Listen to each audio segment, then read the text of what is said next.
Hey guys, আমি আহিছিলো এটা বেলেগ কাৰণত কিন্তু ওচৰতে বালাজী মন্দিৰ থাকাৰ কাৰণে বালাজী মন্দিৰত সোমালো। একচুৱেলি আমি শ্ৰেয়াক লগ কৰিব আহিছিলো মণিৰাম দেৱানত।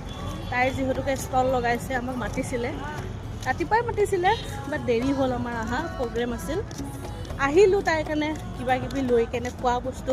তাই বোলে ঘৰে যাই পালে পনীৰ আহিছিলোঁ তাইৰ কাৰণে ইমান ধুনীয়াকৈ বনাই তাই গুচিয়ে গ'ল। সেইকাৰণে ভাবিলোঁ এতিয়া কি কৰোঁ। চ' আমি সেইকাৰণে বালাজী ঘূৰিব আহিছোঁ, কাষতে যিহেতুকে বালাজী আহিছোঁ। আৰু কালিৰ পৰা এক্সপ' চলিব, যোনে যোনে আহিব বিচাৰিছে সোনকালে আহিব, কাৰণ কিয় পাছলৈ বহুত মানে ভিৰ হৈ যায় যে। কালিৰ পৰা হ'ব, কালি 19 ডিচেম্বৰৰ পৰা 5 জানুৱাৰীলৈ হ'ব। কালি তাইৰ ষ্টল লগাইছে, তো আজি হেল্প কৰিব আহিব দিছিল বাট মোৰ অহা নহ'ল। চ' এতিয়া মই ভিডিঅ'বোৰ কিছুমান দেখাই যাওঁ, আপোনালোকে চাব। লোকেশ্যন চাম। আৰু ইয়াতে এটা বস্তু দেই মই কৈ দিওঁ, ইয়াতে কিন্তু প্ৰসাদ আপোনালোকে ফ্ৰীত নাপায়। প্ৰসাদৰ কাৰণে 100 টকা দিব লাগিব। 100 ৰুপিছতহে আপুনি 2টা লাড্ডু পাব প্ৰসাদৰ। চাওক বালাজী মন্দিৰ, সেইটো মেইন মন্দিৰটো। আৰু ফাৰ্ষ্টতে সিফালৰ পৰা আহিলে আপোনালোকে গণেশ মন্দিৰ পাব।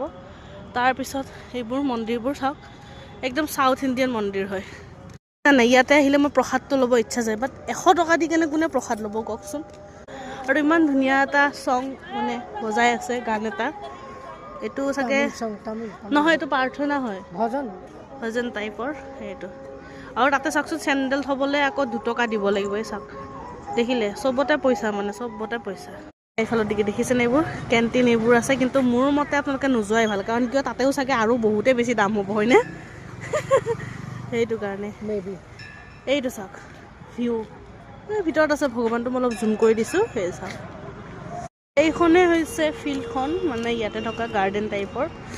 আপোনালোকে যদি বালাজী মন্দিৰ আহে দেখাই পাব। আৰু আপোনালোকে যদি দিল গাৰ্ডেন কৰিব আহে তেতিয়াও পাৰিব।